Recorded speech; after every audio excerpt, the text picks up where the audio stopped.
It's Sunday, January 5, 2025. I'm Anthony Davis. Welcome to the Weekend Show, where we make the time to consider the news of the week. You can support my work and independent journalism at patreon.com/5 Minute News.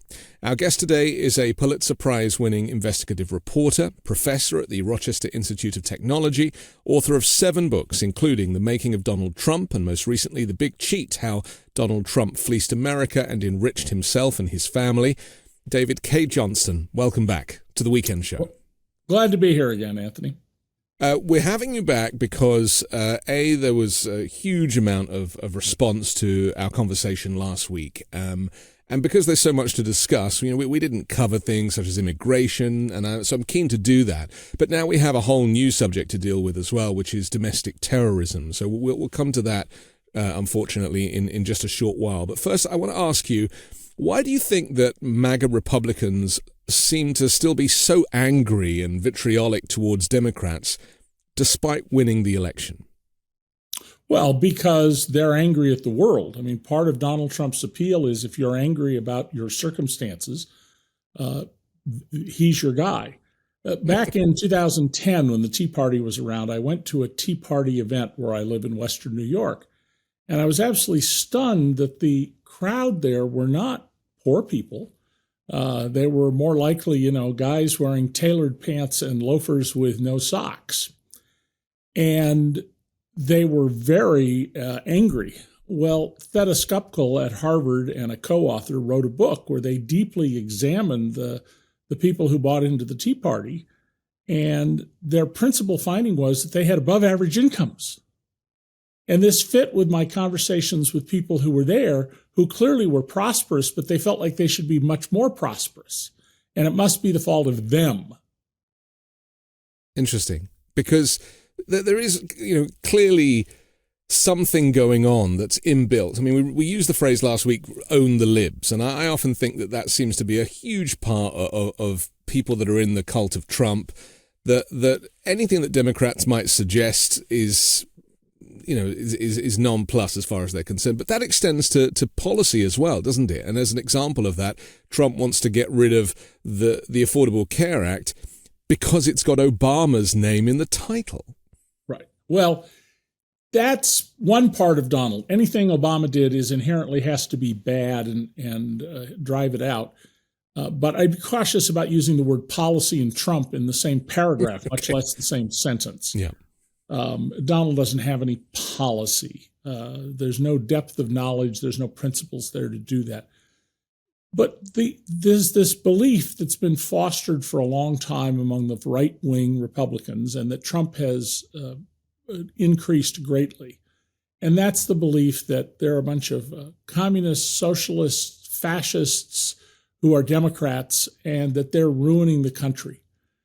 And that mindset has caught on. And unfortunately, the Democrats have done a terrible job of pushing back, of saying, well, wait a second, we're the folks who brought you. And then there's a whole long list of things they can list, beginning with Social Security, food safety laws, the Wall Street Police, the Securities and Exchange Commission. And they don't get heard about that. But they also don't do a good job of marketing.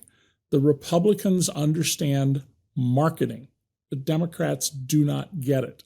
And from the economy's perspective, the stock market has always done better when there's a Democratic president. And yet we have this kind of myth that Republicans are better for the economy. Yeah, we have more job growth when we have a Democrat in the White House. We have more increases in the value of assets on Wall Street when we have a Democrat in the White House. And the last time we had surplus budgets was under a Democrat, Bill Clinton. The last time before that was under a Democrat, the last year of Lyndon Baines Johnson in the White House.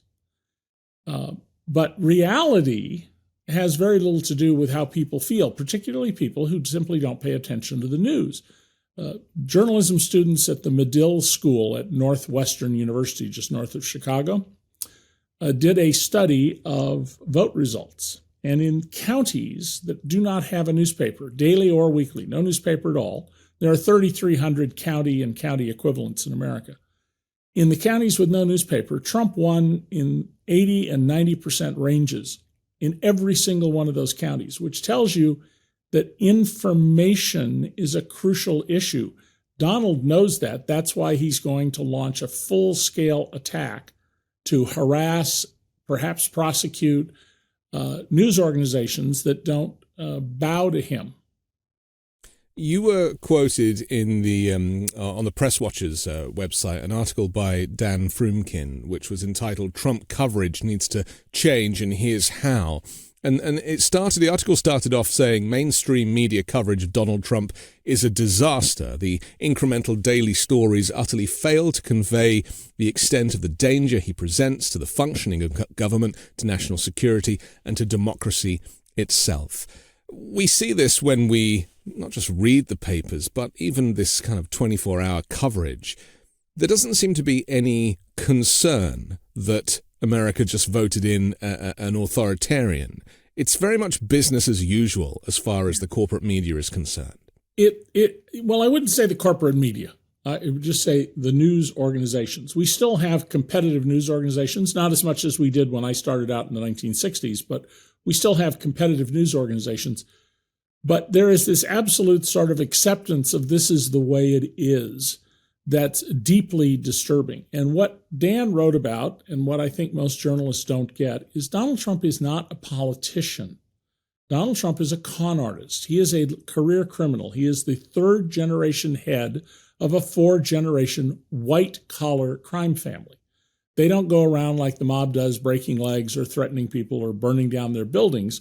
They cheat you with promises they don't intend to keep, with contracts, with using lawyers to overwhelm you because they've got more resources than you do. And he's by far not the only white-collar crime family in America. There are a number of them. News organizations just can't bring themselves to say, yeah, this guy is a criminal. First of all, he doesn't meet the constitutional qualification to be president of the United States. The 14th Amendment says that anyone who is given aid or comfort to an insurrection, you don't have to be an insurrectionist, you just give aid or comfort, can't hold a federal office. The Democrats didn't even raise this as an issue. And they might lose on it, and I can understand reasons they might say we're going to lose on it, so let's not do it. But this is how you lose your democracy. When you have someone who has stated his intent to destroy your democracy, who says, I have an Article 2, referring to the Constitution, that says I can do anything I want. It says nothing of the sort. Who jokes about being president for life. Just today, I read an article about people on the right saying, well, no, Donald is not limited to 2 terms. He can run again. Those things should all tell you you're not dealing with a politician who's trying to build a coalition. You're dealing with a wannabe dictator. And it is seen in newsrooms as a sign of bias if you say that, rather than a statement of fact. The counter-argument is that he was never convicted of insurrection, and which is the kind of the way they're circumnavigating the 14th Amendment in people's minds. Let's just talk to the 14th Amendment for a minute. One point about that. There's no reference to conviction of anything in the 14th Amendment. What it does bring to light is that there are a number of prohibitions in the Constitution that don't have an enforcement mechanism. So Trump is not supposed to take money from foreign governments or state governments. But he did, well north of $1 billion he took. When people took him to court, what did the court say? Well, you don't have any standing. That is, you don't have a right to sue. Well, if ordinary citizens don't have a right to sue over something like that, maybe a government does. There's no enforceability of these things, and that is on the courts. That is a failure of the courts to do their duty. And we often talk about how the judiciary has become politicized. And for me, where I'm from, we don't have political judges. They don't run for office. They're not given the job by a political party necessarily. It's completely separate from politics. And yet we just trust them to do the right thing. They don't always, but at least they don't have a political leaning. Here it's to the extent that Trump is trying to get cases sent to specific courts in specific jurisdictions because he knows, Eileen Cannon, that they will be favorable to him.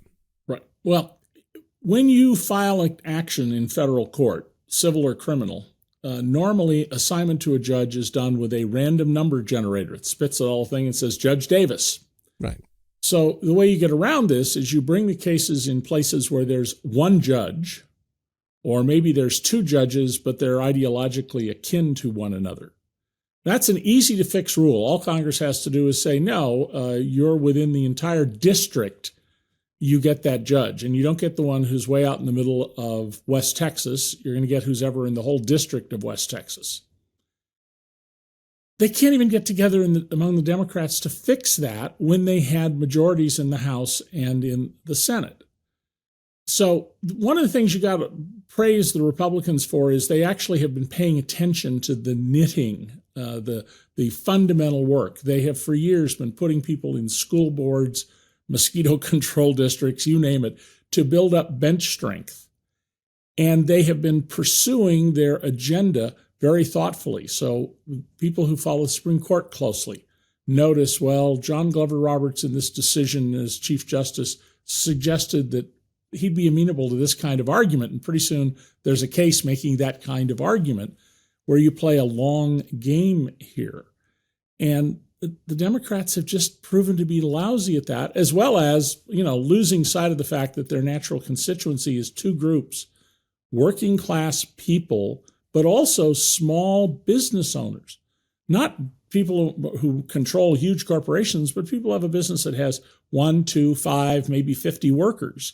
That's their natural constituency, and yet they antagonize small business owners, and they create the impression among many working class people that they're the party of the educated class. This last week, Justice John Roberts wrote a piece asking people to be less critical of the Supreme Court, and he was like, just let us do our thing, and you've got to trust us. Meanwhile, he is one of the architects of this shift to the far right. Well, John Glover Roberts has always been a champion of preventing black people from voting.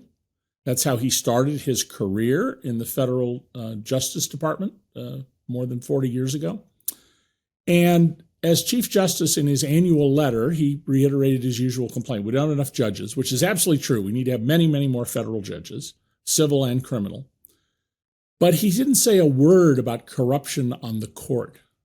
I mean, we have a Justice Thomas, who took over $4 million in gifts and didn't disclose them. He appears to be a tax felon because he had a loan to buy his big RV, and then it was forgiven. Well, if you get a loan that's forgiven, that's income to you. So Justice Thomas would quite properly be in prison right now for his conduct. Now, the Judicial Conference of the United States issued a report on Justice Thomas just a day or two ago. And what did they say? Well, Justice Thomas promises to do better in the future. That's the sort of sum and substance of it. And that goes directly to this rising issue of two standards of justice, one for regular folks and one for people who are in prominent positions. And that isn't a one-party or one-sided idea. We see a lot of this, So I'm very troubled about the court. I have been for a long time. I've advocated now for, forever, that the court should have not 9 members, but 15. And that's because there are 15 subordinate courts that report to the Supreme Court. Some of them very minimal, but nonetheless 15.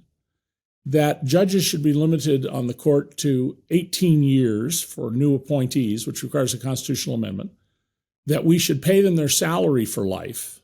But once they leave the court at the end of their 18 years, they can serve as senior judges at a lower federal court. They can teach law. Otherwise, they cannot work. They can't be lobbyists. They can't practice law. In Ontario, Canada, where one of my children is a lawyer,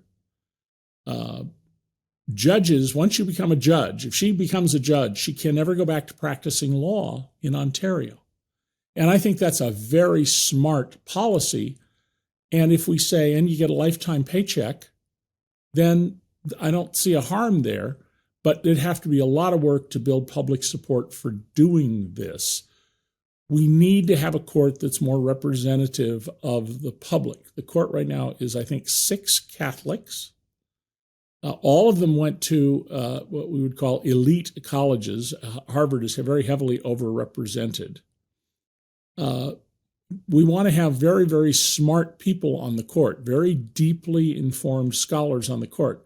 But you could have gone to Syracuse Law, where I used to teach, or even a commercial law school, and become a great lawyer. That's what we should be looking for, not their ideology. It's rumored that Donald Trump would like to choose Judge Eileen Cannon from Florida and put her on the Supreme Court as a thank you. That gives the absolute lie to his claim. Only the best people, only the best. Right. You could apply that to several of his appointees. Oh, in this case, his cabinet, a number of his people, he's deliberately picked the worst people to put his thumb in everyone's eye. Unfortunately, most people don't pay attention to politics. And they, of course, don't know how government works. They don't know how business works. Donald built up this reputation through The Apprentice and The Celebrity Apprentice of being this business genius. Anybody who understands business, I was a business journalist for years, and I had an appointment in the graduate business school, and I taught for 8 years at Syracuse's graduate business school, knows that that show was a joke. It violated every concept of management theory and leadership. But why would ordinary people know that? If you work in a factory in Iowa and then you watch this show, it's entertaining to you because you don't know that it's a joke. But I suppose the frustration is that despite Donald Trump being entirely performative, and I think of him as an actor, I mean, his greatest role was in Home Alone 2, and not much since, but he did manage to pack the court with these 3 individuals who are doing his bidding and owe him a debt of gratitude.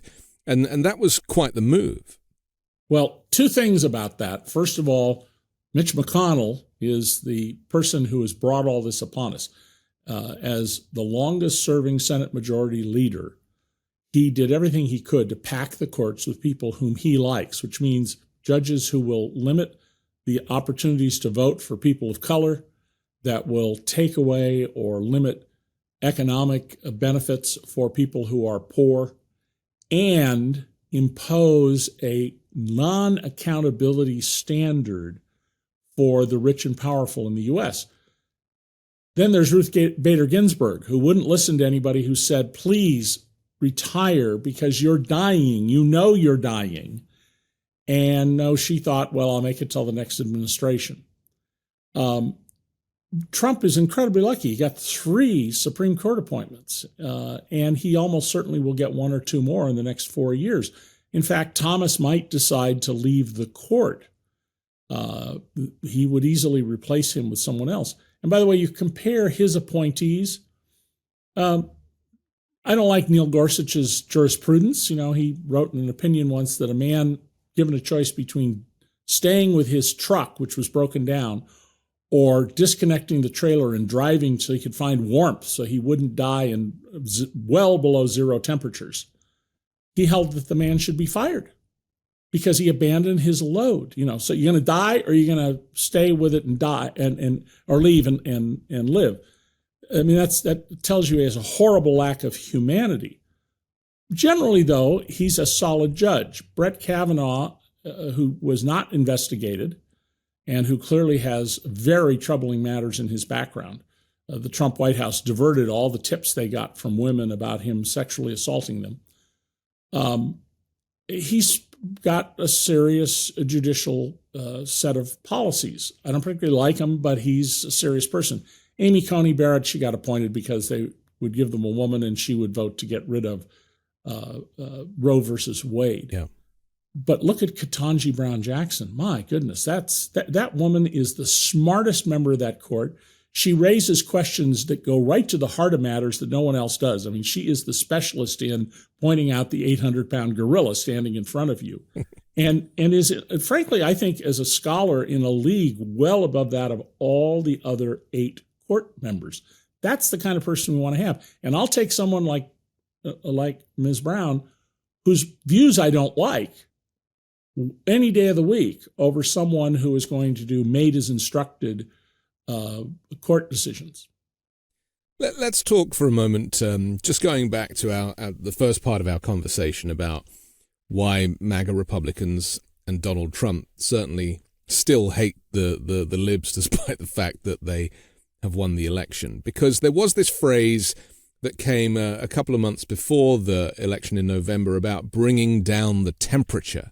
I think that was regarding, some of the abusive language that was being used and the aggression in the campaign, and just bringing it down. And yet that doesn't seem to have happened. If anything, the temperature is still so hot, to the point that we have seen 2 terrorist incidents in the last 3 or 4 days, New Year's Eve, New Year's Day, in such a shocking visual. The idea of driving a truck through a public gathering, that's a kind of copycat of what happened on Christmas Day in Germany, and then somebody driving a Tesla Cybertruck, parking it outside the Trump International Hotel in Las Vegas, shooting himself and blowing it up. What is so interesting about this is that these 2 individuals were in the United States Army, both American citizens, and clearly had an axe to grind. Let's just talk about the temperature, how it plays on outside of politics, because we hear about people taking matters into their own hands. This country is heavily armed. People don't have access to the information, or low information voters, as that phrase is used. Are we going to see more of this? Oh, we're going to see more of this. First of all, there are an awful lot of angry people, not just in America, but around the world, as we saw with the German Christmas market attack. But clearly in our society, we're not creating a society where people are happy or contented. And we're producing way too many people who are committing vicious crimes, who are deciding, I'm going to go out and I'm going to take a bunch of people with me. Look at all the incidents which you never heard of in the past that have happened in New York in the recent months, pushing people in front of subways or on tracks when there's no train coming. All of these indicate the degree of alienation that is spreading through our society, and it goes hand in hand with, as Mitt Romney said, millions of people in my party, the Republican Party, not believing in democracy. We had $50 trillion transferred from the 90% to the 1%, according to a study by RAND, which was originally set up as a think tank for the U.S. Air Force.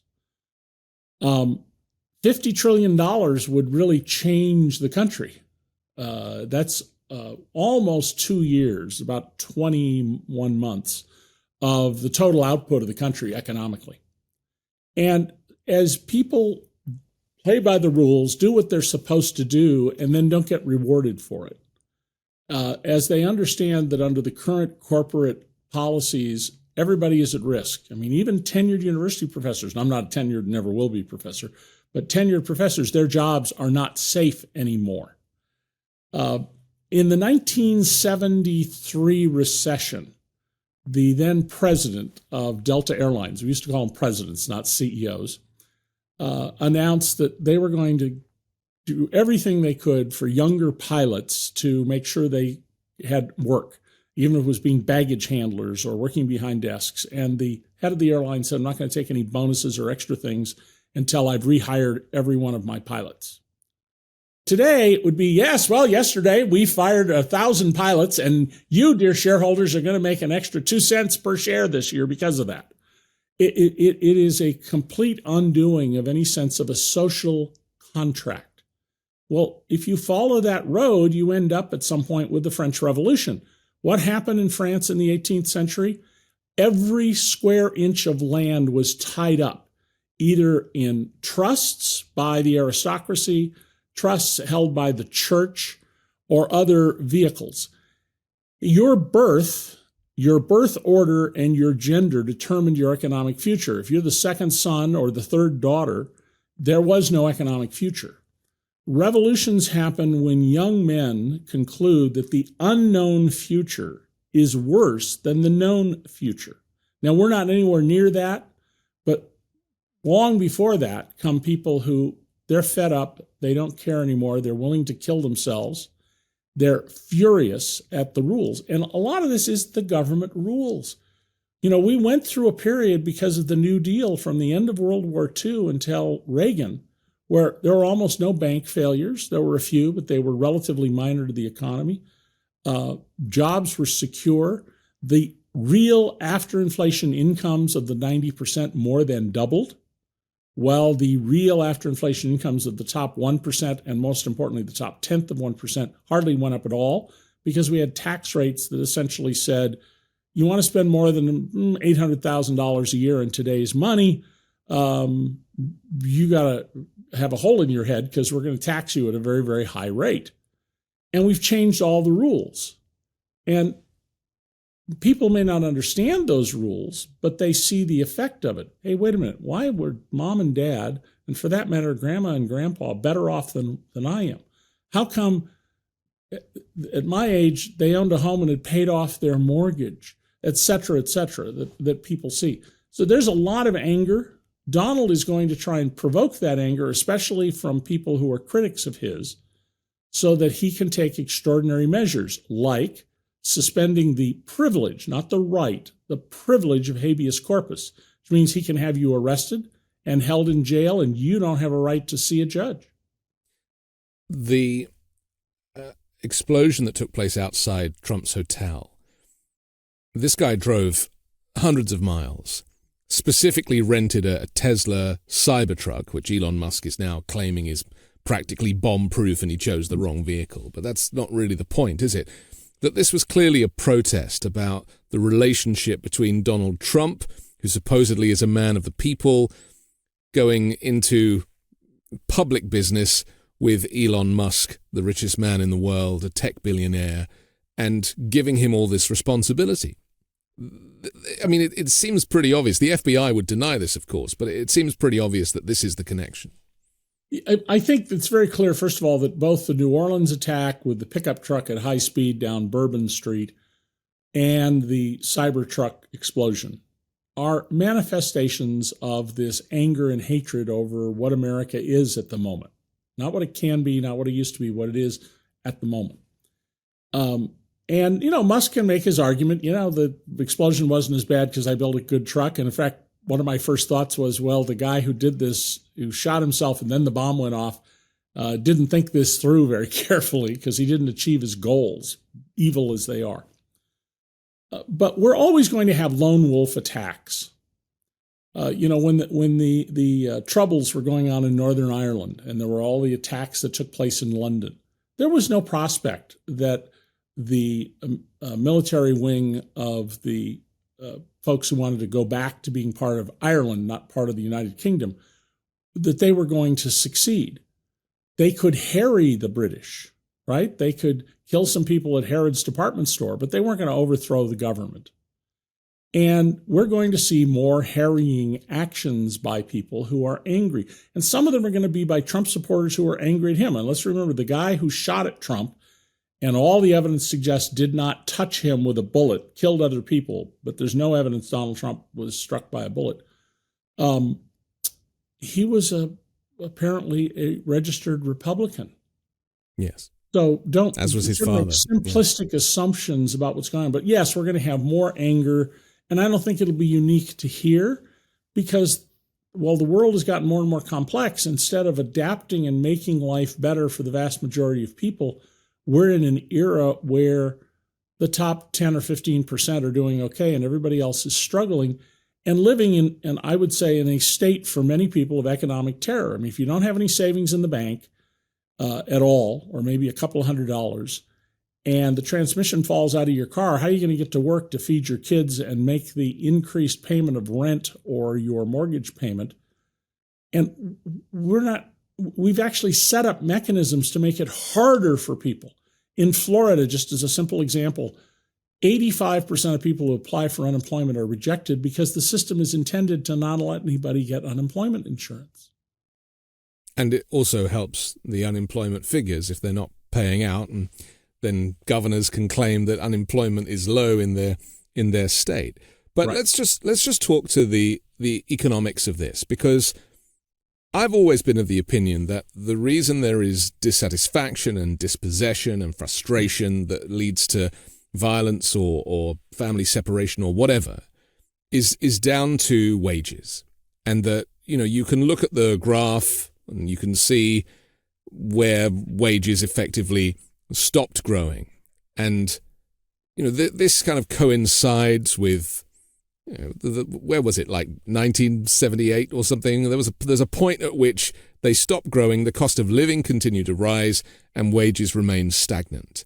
I mean, that is... Well, I spent my 13 years at the New York Times documenting this widening chasm on income and wealth. Yeah. And I was, in the 90s, I was alone. I don't remember anybody else doing this. They might do a one-off because somebody made a report on it, but I did my own analysis.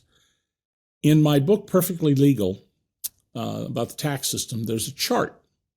It shows the average increase in income for the bottom 90% of Americans over 30 years as 1 inch. Next to it is the average increase in income for the top tenth of 1%. And it goes up to the top of the page. There's an arrow there, and then there's a note on the side. Continues for 62 and a half feet. Wow. The ratio was 7,500 to 1. So each time, each person in the bottom 90% got $1. Each person in the top tenth of 1% got $7,500. And by the way, in other articles, I showed that the tax burden of the bottom 90% was unchanged. We cut, during that time period, we cut their income taxes a little, but we then increased their Social Security taxes significantly. Whereas for people at the top, they got a 40% reduction in their tax burden. And I wrote a column in Tax Notes magazine after I left the New York Times, is our tax system helping us create wealth? Well, it is for the already rich, but it's prohibiting the accumulation and buildup of wealth among everybody else because of its design. I don't expect most people will understand how this works, even though I wrote this book so that it was readable at the 12th grade level. Half of Americans right now read at 5th grade level or below, so way over the heads of many people. But these are policy choices. These are not natural results. This is, we elected people who did this. And these are Republican decisions invariably, aren't they? I mean, we should remind there's people some Democratic decisions that aren't very good, but overwhelmingly they're the Republicans. I mean, the Democrats are relatively small, but just as awful. You may recall that about 15 years ago, a guy who was angry over his taxes flew his airplane into the Austin, Texas office building where the IRS was and killed a Vietnam veteran who worked for the IRS. He did that because of a law that isn't even in the tax code. It was in a budget bill that was designed to raise $50 million from computer coders, freelance computer coders, that's what he was, to let IBM have a $50 million tax break. And a lawyer I know very well proved that it didn't raise a single penny. It actually probably reduced revenue to the government. But to this day, that law is on the books. It still makes life difficult for people who are freelance coders. And it reflected the furious position of this man whose life was screwed up by this provision. The amount of money involved, though, $50 million is bupkis. One of the reasons pensions didn't have enough money is the Democrats tried to eke out a little bit of money in a budget for something and screwed up the entire pension system as a result. Many of the things that are causing us economic distress involve what's called the time value of money. How much is a dollar today worth versus $10 in a future date? Which are you better off? And most people are never going to understand that. It's difficult concept to get, but it's central to how well you are economically. The Republicans have been right up front. You know, they say, look, the problem in America is there's not enough investment to create enough jobs. We need the rich to create more jobs. So where are we going to get the money to give to them so they can create jobs? Well, we're going to take it from children, the elderly, the disabled, the sick, because they can't fight back. And the one or two times a Democrat has gotten up on the floor of Congress and basically said that, they're immediately denounced by their own party for saying that, even though that's exactly what's been going on.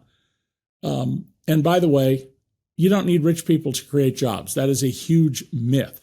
If you and I and 1,000 other people put together $1 million, it's the same as if one person puts together $1 million.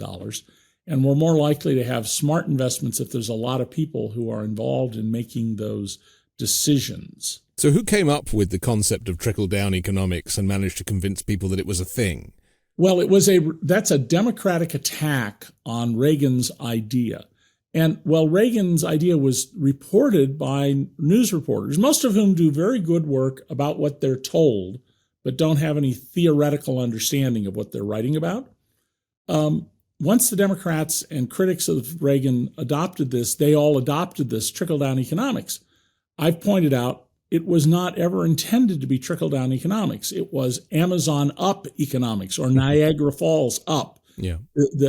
All these mechanisms that I wrote about in my trilogy on the economy were designed to quietly take a penny out of your pocket and $1 out of your wife's purse, and pretty soon a handful of people at the top have this enormous amount of income, and you're like, I can't pay my rent. The national minimum wage is still around $7. $7.25 since January 1, 2009. So a long time ago. Trump was asked in his Meet the Press interview, the only kind of proper interview that he's given since winning the election, if he would consider raising it. He admitted that it was a low number. But when he was told about California setting kind of living wage at $20 an hour, and in fact, grocery stores in California are paying even more, $23, $25 an hour to some workers because of the cost of living, he completely balked and said, well, that's why everyone's leaving California, which is not true either.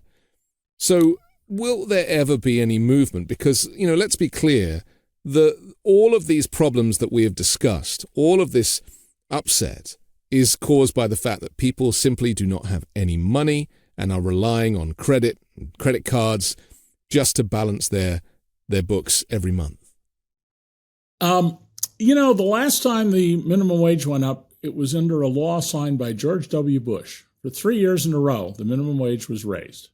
It's far below where it was in 1966 when I was making minimum wage while working in high school in California. We're a much richer country by any measure, so we can afford a higher minimum wage. Now, you'll hear business owners say, well, if I had to pay that kind of money, I'd go out of business. And my answer to that is, if you can't afford to pay a living wage, maybe you shouldn't be in business. That's not a good argument. And there is one study done by an eminent economist named David Cay at Princeton that took 550 counties that border each other across state lines, where one side raised the minimum wage and the other did not. There's no loss of jobs on the side that the minimum wage went up. If anything, there is a slight uptick. It doesn't appear to be significant, but there is a slight uptick in jobs. And that side of the border does better by other measures. So this notion that paying very little is good for society is ridiculous. It's absolutely absurd. I mean, just look at Washington, D.C. The most stable metropolitan economy in the country is Washington, D.C., because the federal government is there and it has a continual employment cycle.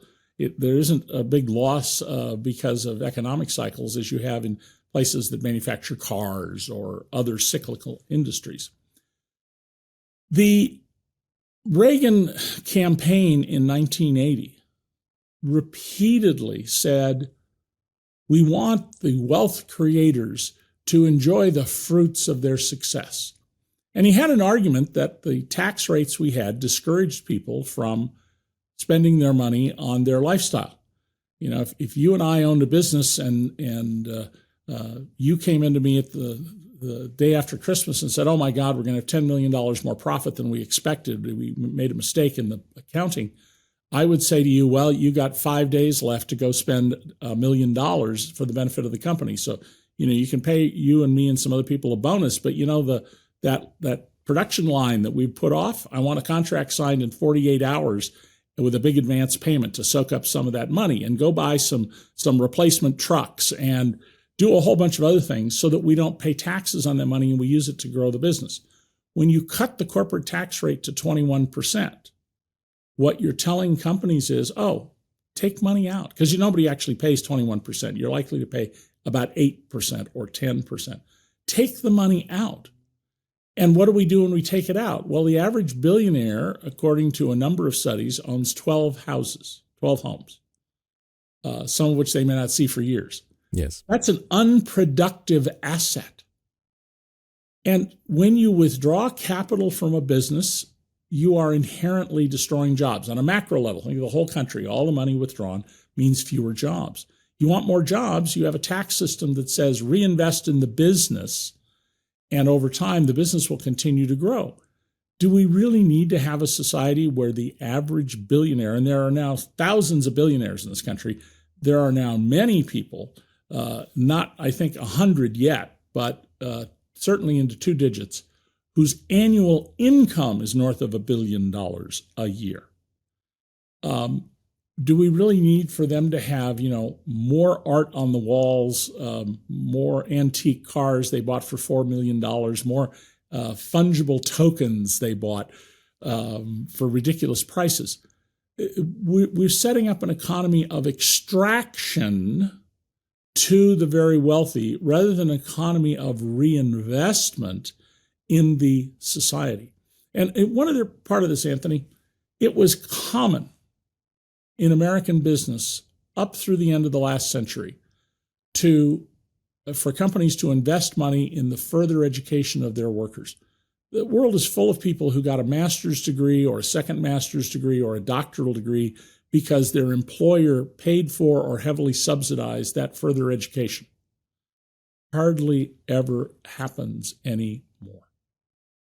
We have to take a quick break, but I want to come back and talk about President Musk and how he is now seeking to meddle in the elections, but also the politics of other countries, having done a wonderful job on the American election. We'll do that next here on The Weekend Show. When you think about businesses that are selling through the roof, like Alo or Allbirds or Skims, sure, you think about a great product, a cool brand, and brilliant marketing, but an often overlooked secret is actually the businesses behind the business, making selling and for shoppers buying simple. For millions of businesses, that business is Shopify. Nobody does selling better than Shopify, and the not-so-secret secret with Shop Pay that boosts conversions by up to 50%, meaning way less carts going abandoned and way more sales going. So, if you're into growing your business, your commerce platform better be ready to sell wherever your customers are scrolling or strolling, on the web, in your store, in their feed, and everywhere in between. Businesses that sell more sell on Shopify. Upgrade your business and get the same checkout that Allbirds uses. Sign up for your $1 per month trial period at shopify.com/weekend, all lowercase. Go to shopify.com/weekend to upgrade your selling today. Shopify.com/weekend. We're back on The Weekend Show with David Cay Johnston. I'm Anthony Davis. Elon Musk, who, as we know, bought Twitter for $44 billion. Nobody was quite sure why he wanted it and was prepared to pay that much. I think we've now worked out in hindsight why. Gave him control of the narrative, the town square. In fact, he actually posted on Friday, "This platform is the top source for news on Earth," and listed all of the kind of news sources, and X was at the very top of the leaderboard, which I'm sure he's thrilled about in terms of controlling the flow of information. There's a lot of people very upset about the amount of money that he invested in this election to help get Donald Trump elected.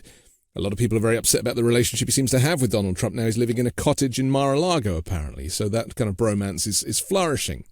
But now he's also reaching out to other nations. We heard that he'd met Nigel Farage, the leader of the Reform Party in the UK, at Mar-a-Lago, wants to drop $10 million into his campaign to maybe get a far-right leader elected in the UK. Musk posted about 30 times on Friday, right through the night, about the current Prime Minister of Britain, Keir Starmer, claiming he was complicit of the rape of Britain when he was head of the Crown prosecution for 6 years. He wrote, "Starmer must go and he must face charges for his complicity in the worst mass crime in the history of Britain." This is getting to a point now where the bias is so explicit, as well as the interference so inappropriate, that I have no doubt that Musk is enjoying the power that he has, the wealth that he has, and will seek to shift nations right around the world to his kind of far-right, white supremacist version of a system. What are your thoughts on this? I think there's something much bigger going on here than what we're seeing in the daily news. The attacks on Prime Minister Starmer, they're not having any effect in Britain based on what I've read and the couple of people I've been on British shows with who are political figures there. His efforts in Germany to help the far-right people who are careful not to call themselves what they are, which is Nazi sympathizers, yes, are part of the same mix, and here in the U.S., the same mix. But what's going on here, I think, isn't Musk being so interested in this or that particular business matter. It's that Musk, Trump, Viktor Orban, Putin, Kim, Xi, they're all trying to create a top-down world run by people like themselves and minimizing the accountability that they have, if any. I mean, if you're MBS, you have no accountability. 39 Muslim clerics pray for a better government. You just have their heads taken off, which literally happened 12 years ago now in Saudi Arabia. I think Musk's game here is to end democracy. And I think that's Donald Trump's game, is to end democracy. I mean, Donald really believes, and I've known him for 36 years. I've studied him very carefully all these years, and I've yet to be wrong in a prediction about him. Donald believes that he should run everything, that he's special. Never mind that he is uninformed and ignorant and doesn't have any scruples or principles or skill. He believes that. And so he's surrounded himself now with people who will support that. So who did he appoint to be his anti-terrorism czar? Sebastian Gorka, a man with a phony PhD, a man I've been asked to debate on British radio, and he just evolves into him shouting and my shouting back at him, and a man who showed up at Trump's first inauguration wearing the uniform of the Nazi collaborators in World War II. And when that was pointed out, he goes, "Oh, you're all ignorant. You don't know. This is a historic kind of clothing," which is nonsense. I mean, Sebastian Gorka is as close to being a Nazi as you're going to find in any public life. He and Musk and Trump absolutely want to have a white-dominated culture, and they don't want to have to listen to anybody who isn't what they regard as their equal because of the color of their skin. So this is very troubling that he has this close relationship. Now, I've called Musk the de facto president of the United States. Trump, at some point, if Musk gets too far out in front of him, will break with him. But that's weeks to months, a year or two off. But Donald has a whole bunch of people like this around him now who, I mean, the person he's appointed to be in charge of housing in the new administration is a man who opposes providing any kind of relief to poor people. He, by the way, is a pastor at a Christian church, so he's another one of these people I call faux Christians. Yes, it's a mega church, isn't it? Yeah. Who think that, God despises the poor and loves the rich. And that's the kind of people who are around Donald, people who they have no idea what's in their Bible.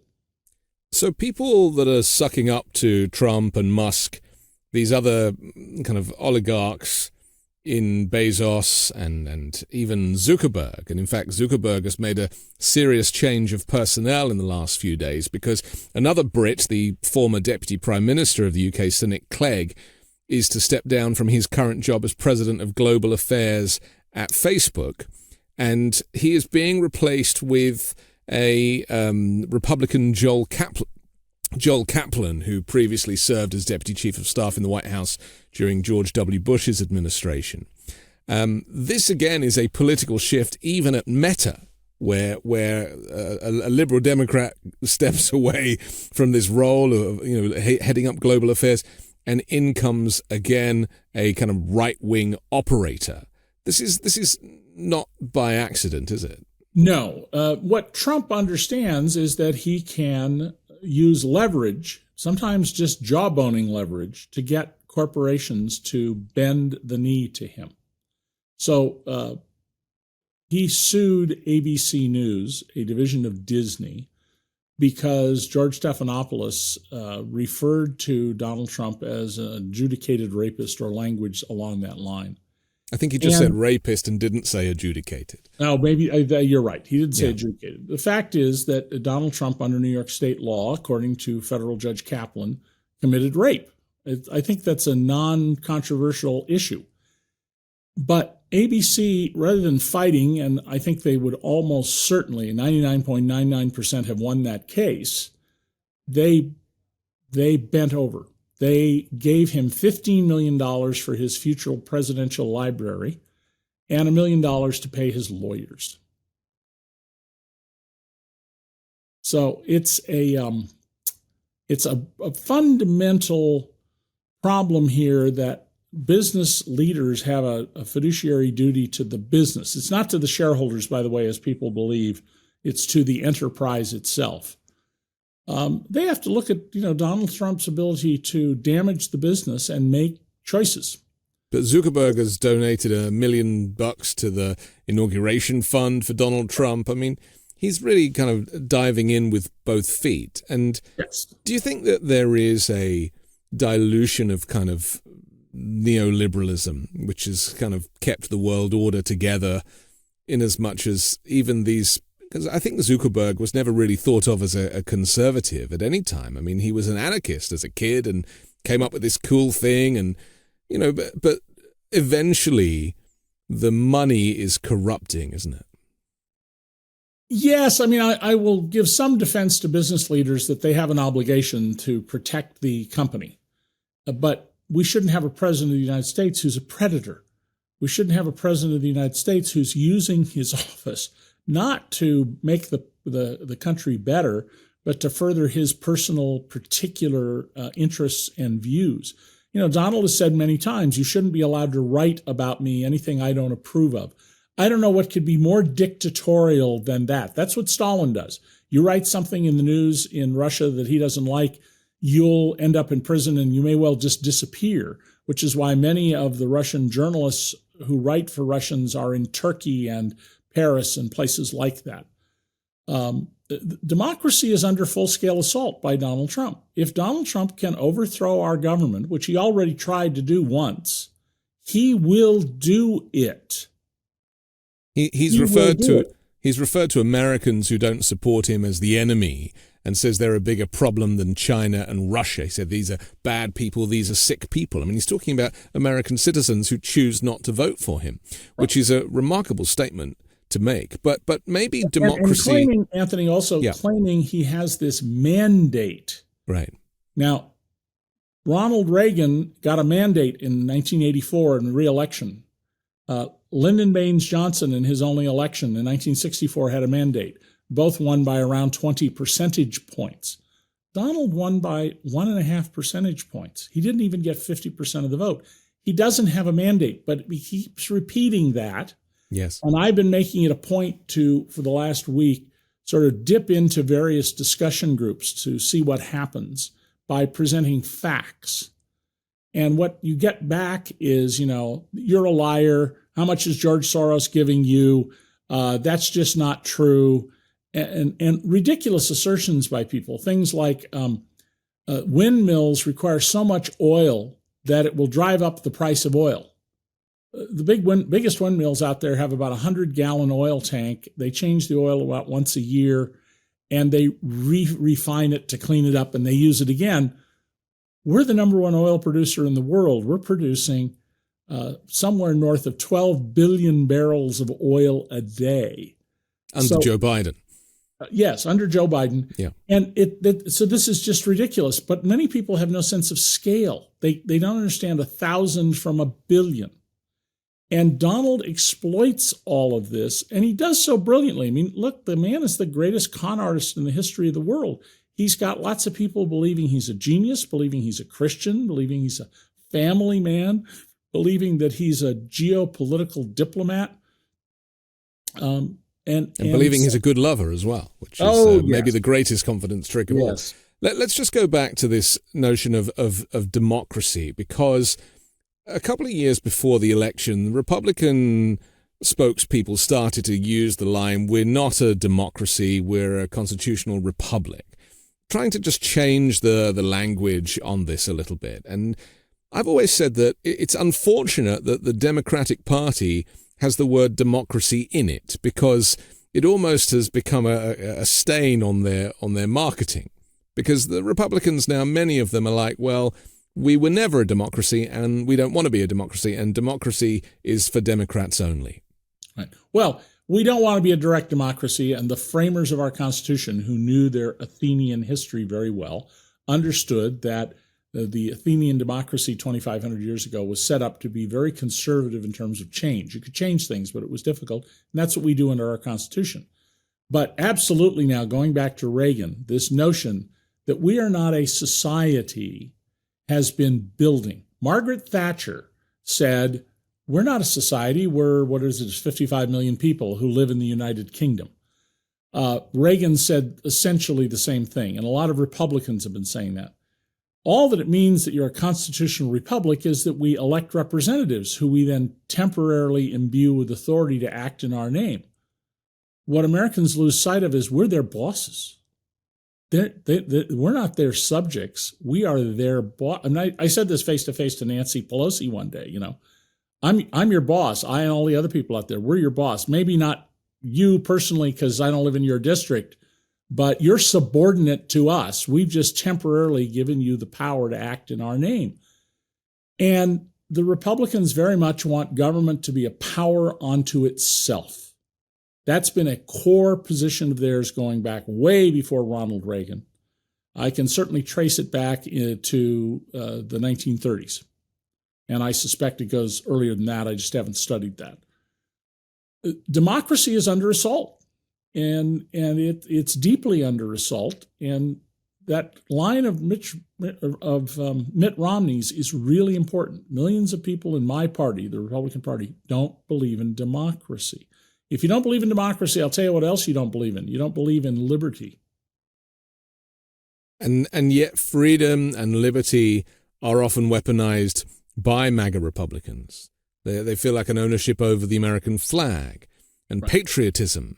And so those are the kind of core values that they're running with. And yet there is this total confusion. Right. After 9/11, when Republicans took to wearing flags, lapel flags, I wore a lapel flag to work at the New York Times, and people would say, "Why are you doing that? Are you a Bush Republican?" And I said, "Well, no, but they don't own the flag. We own the flag." And that's the point I'm trying to get across to people. And thank you for having this conversation so that we can talk about that. The Republicans are very good at messaging things, and the Democrats they've been told this for forever, and they still don't get it. They don't understand. Donald Trump reaches to people on a visceral level. The Democrats try to reach people on an intellectual level. Well, fine, that'll work with the educated classes to some degree, but it's not what you need if you're going to be the party of working class people. And I would argue that for most small business people, the Democrats should be their party. Unfortunately, the Democrats don't sell themselves that way. They have this sort of almost knee-jerk reaction. I mean, I've watched senators and governors and representatives, when I've interviewed them, when I say something about business, you can just see them tighten up a little bit. And people who own a two-bit business, so it really means they own a job. Most of the small businesses in America have one employee, the person who works there. They may have two, and often that's the spouse. It's rare to have more than 5 employees, but even if you have a business with a dozen employees, you're not going to own your own jet someday. You just have a nice paying job and the risks that go along with that. And the Democrats should be saying, we're with you guys. We're with Main Street. Well, there's an opportunity now, isn't there? Because of this vacuum in leadership and Donald Trump kind of filling all of the gaps with his bile. There is an opportunity for Democrats to sing from your hymn sheet and actually find themselves a new audience who have always been there but just felt underrepresented. Right, and sometimes antagonized by the Democrats in recent years. Right. So Democratic Party leaders need to pay more attention being around and talking to people who work in factories, in low-level positions in office buildings, meeting them in parks and everywhere else until they get a sense of who the people are who feel that they're not being represented, so they're with Donald. My brother was a manual laborer. He was a ditch digger and a grave digger, and at the end of his life, he was a highway flagger.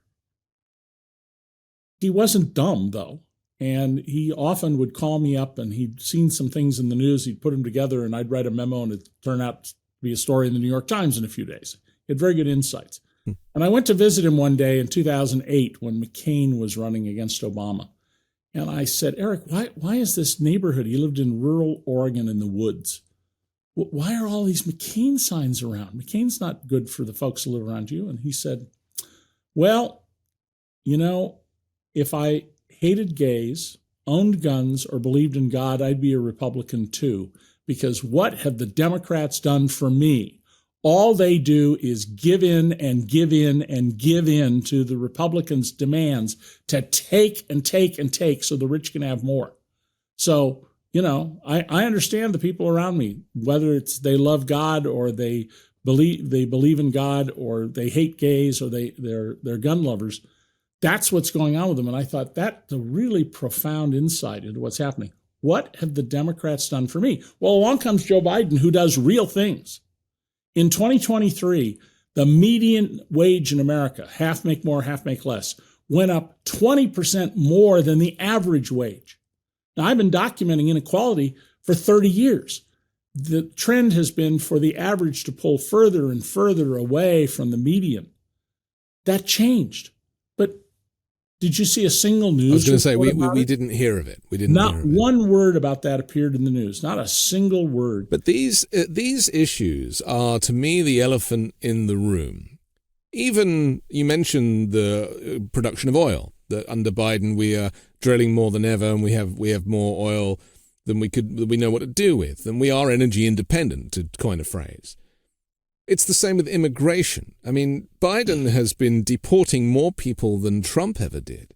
The border is not an open border. There's been more investment in the border than ever before. Admittedly, Trump kind of vetoed the recent border bill.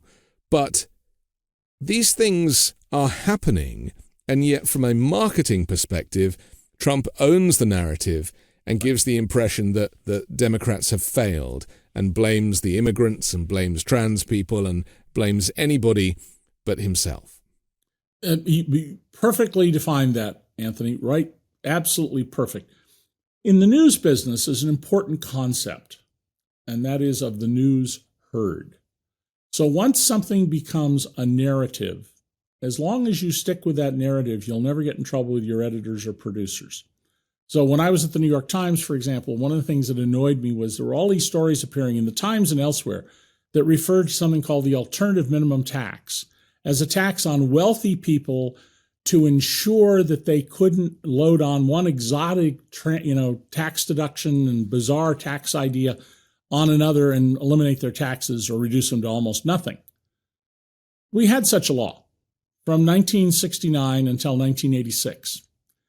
In 1987, we switched to a new law called the alternative minimum tax, which applied to married couples with more than 2 children who owned their own home and lived in one of the high-tax states, especially if they had both worked, which was the norm.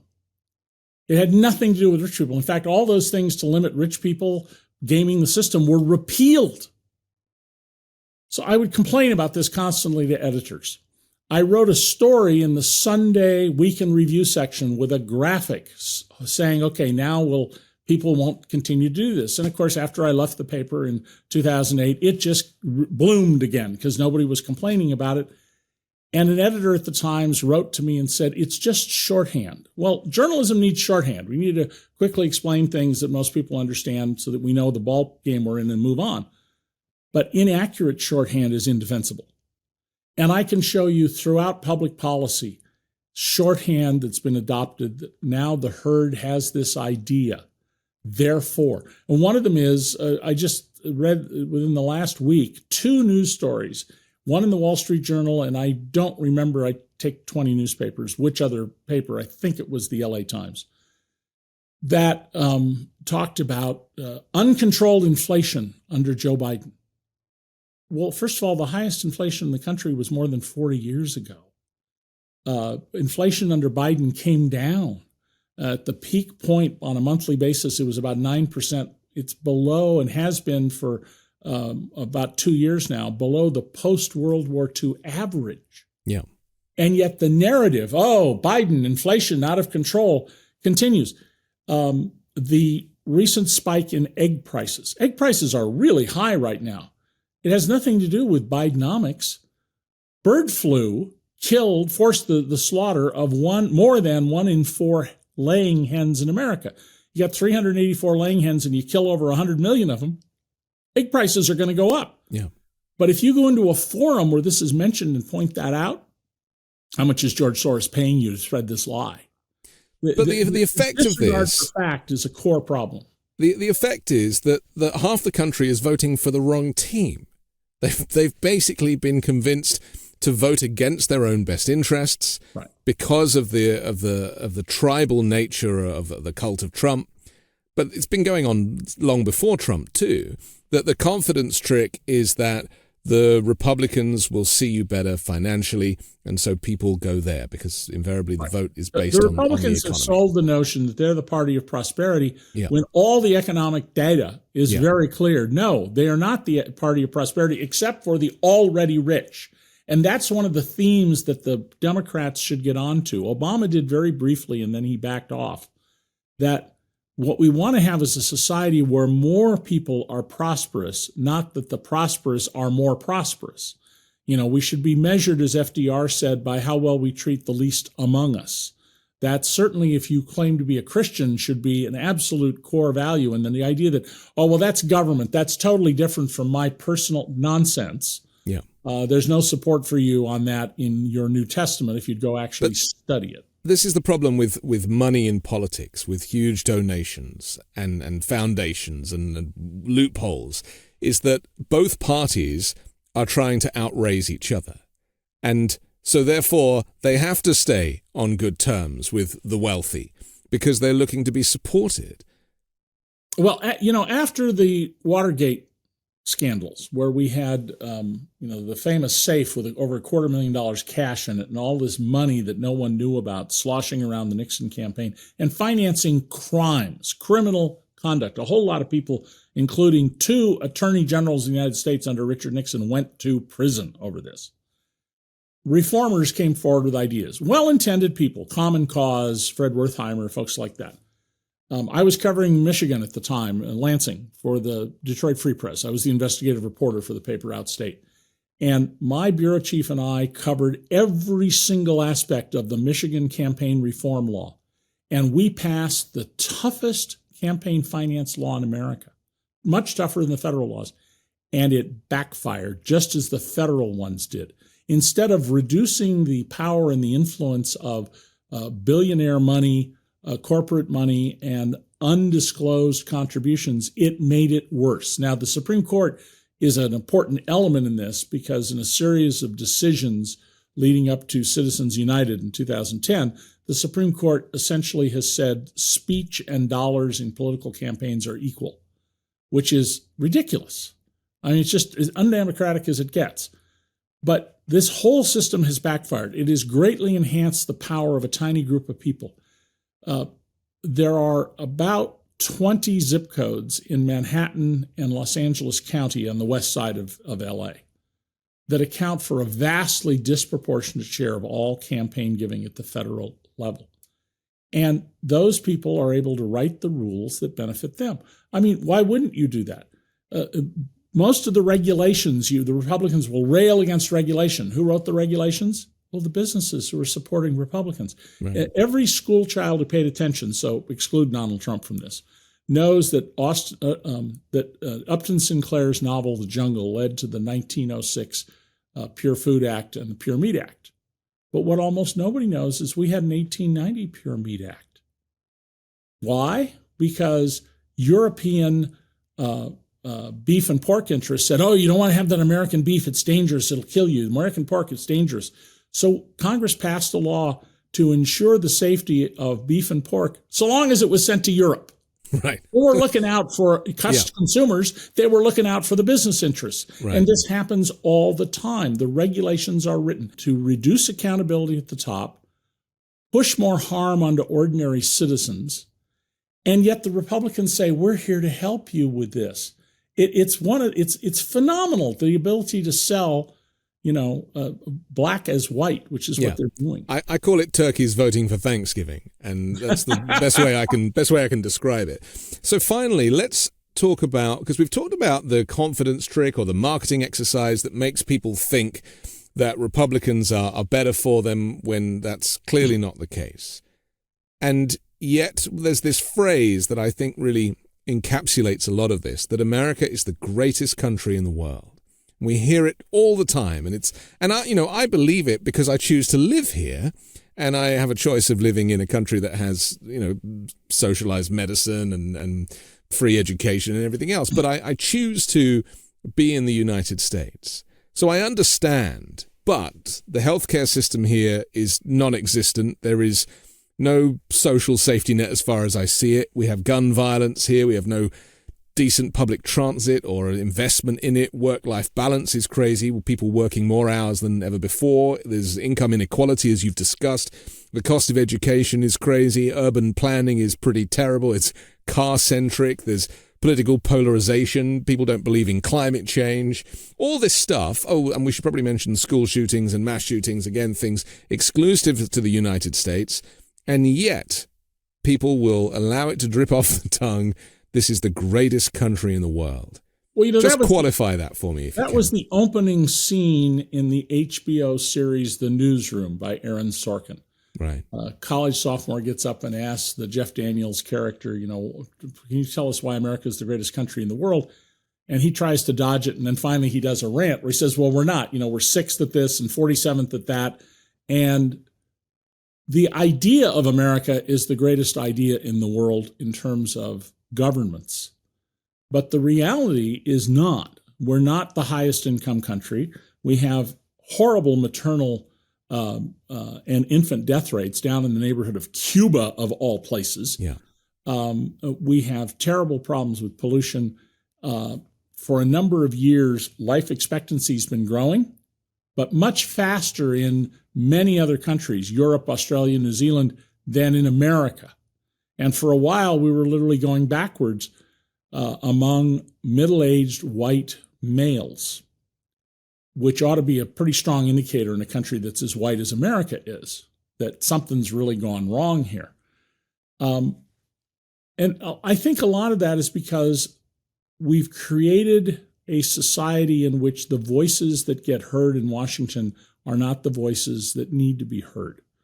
By radically reducing the role of unions, with the loss of influence of the Christian social justice movements, Christian and Muslim and Jewish. There used to be an office building in Manhattan that was just full of such organizations, and it's gone. That's a different building today. The messaging needed to get across, here's what ordinary people in America need, has been really pushed down and made irrelevant. And Ralph Reed, the right-wing entrepreneur who promotes all sorts of horrible ideas under the voice of being a Christian, I quote him in one of my books as saying, in Washington, it doesn't matter how good your argument is. It matters how loudly you can speak and that you're heard. And that's what has gone wrong.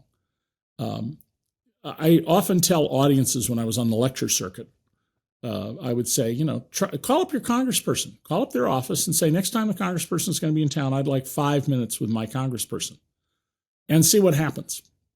And I've had people call me back or email me and say, well, I did that. And the first thing I was asked is, am I a donor? That's a crime. That question, by the way, is a crime, or could be construed as a crime. Many of them said, well, what group do you represent, or something else? A couple of them said they wanted to talk to their member of Congress about the estate tax and got lectured by the staff on what right-thinking Americans think. And this happened with both Democrats and Republicans, by the way. It was across the board. I would also say to these audiences, let me tell you how well-to-do people do. Not long after I moved to Rochester, New York, out in our back patio, I had some of the wealthiest people in town over to my home. Because of my wife's position, we were plugged into these people. And I made a remark about, your congressperson not being accessible to the ordinary citizen, but donors are right away. And one of my guests opened his flip phone, that tells you how long ago it was, pushed one button and went, Louise, Louise Slaughter was our congressperson, exactly proving my point. Right. We need to make members of Congress less dependent on such folks. So I would ban all of this being sent around in corporate jets. No, you're going to do this, you fly commercial. If you're rich enough to own your own jet, you do what you want, but you're going to fly commercial. I would propose that every time you meet with a lobbyist, you have to file a report as a member of Congress or the Senate. Here's who I met with. Here's the subject we discussed. You don't have to tell us the details, but this is what we were discussing. And all of this would be done by an independent person who works for you, who follows you around. And everything you spend, you have to get a receipt for. We'll collect that stuff. And someone, I'm sure, will post it all on the internet to tell you, here's how these people are doing. Because there are lots of members of Congress who are like Clarence Thomas, the corrupt Supreme Court justice. They're staying all the time in the homes of various wealthy people. They're going when it's ski time in Vail. They're staying at somebody's home, and they're getting driven in a limousine. They're also trading stocks as well, which is trading stocks left and right. Yeah. And we need to ban all of that. I mean, I don't mean this quite seriously, but if a lobbyist lights your cigarette and you're a member of Congress, I think we should just shoot you on the spot. I mean, I think we really need to insulate this influence, and we need to disclose. We need a lot of disclosure and accountability. And one other thing you might think about, when the Bill of Rights was introduced, there were originally 12 amendments, not 10. One of them would have required a congressperson for every 50,000 people. If we had one Congress member for every 50,000 people, we'd have over 6,000 members of Congress right now. But you'd know your congressperson. They might live down the street from you. Most people, they don't know who their congressperson is. They've never met him. When I lived in the little island of Ocean City, New Jersey, my congressman would go to the same diner I did for breakfast some mornings, and he'd sit next to me. Not that he wanted to talk, but that's just basically unheard of when districts have 500,000 people as a practical matter. We need to get Congress and the Senate to be more accountable to the people. We need to ban corporate contributions. We need to overturn Citizens United and this, what I think is cockamamie idea that dollars are speech. No, of course dollars aren't speech. That's like saying dogs are cats, in my view. But there's a lot of work to be done to do that, and I don't think we'll get there until we've gone through a very rocky period and a lot of people have their eyes open to what's happening.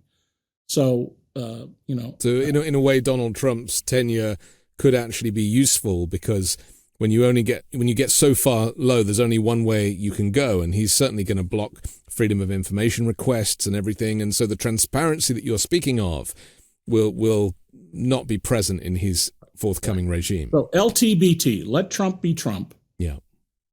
He cannot, under his announced plans, improve the economy. It's impossible for that to happen.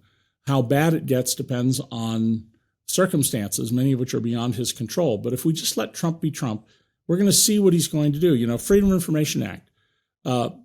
they'll just cut back on the already radically insufficient funding for people's requests, and they'll find more reasons to refuse and deny. Yes. Harass journalists and journalistic news organizations if they won't toe the line. Harass companies that believe that having a diversified staff benefits the company. Give them a hard time. I mean, there are lots of things that the Trump administration, now that it has a group of skilled ideologues who are zealot, they will proceed to do a lot of things that will turn out to be harmful. And we have to hope the Democrats are smart enough to exploit that, smart enough to get people's eyes open, and hope that they don't continue in this sort of, we do good works. We don't have to market what we do because everybody knows we're doing good works. I wish the world worked that way, but you know what? Never has, never will. Okay. We have to finish, but for now, David Cay Johnston, thank you for joining The Weekend Show.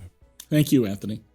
I'm Anthony Davis. Don't forget to support me and independent journalism at patreon.com/5 Minute News. You can see more from me on the 5 Minute News YouTube channel and podcast, and I'll come back next Sunday with a brand new special guest and more factual news to discuss on the 5 Minute News Weekend Show with Midas Touch.